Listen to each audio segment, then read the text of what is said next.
Audio Jungle. Audio Jungle. Donating to charity is a big step for any animal lover, whether it's money, food, or a few toys and blankets. However, one Chinese man has taken it one step further and has run into financial ruin because of it. This Chongqing millionaire has put all of his money on the line to start his own animal rescue center to save thousands of dogs from the slaughterhouse.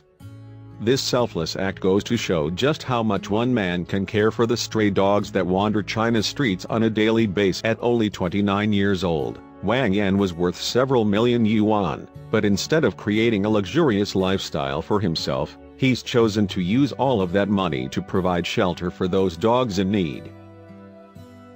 And it all started when he lost his own dog in 2012. In his search, he went into a slaughterhouse, hoping to find his dog there. What he found instead was heartbreaking, and weighed heavily on his mind ever since. Using all the money he had, he converted an abandoned steel factory into an animal shelter, which has served as a home for thousands of stray dogs.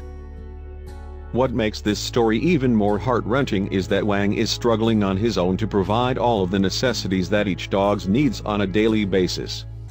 He doesn't accept monetary donations either, and prefers the donation of supplies instead. Since he first built the shelter, many of the dogs have been adopted out to loving new owners, but the steady intake of new strays keeps Wang's hands full. It's not very often that a man with so much money would selflessly risk it all for our favorite four-legged companions. This makes me want to cry, really. Please share this man's efforts with the entire world. He needs to go viral for his love for these poor defenseless animals.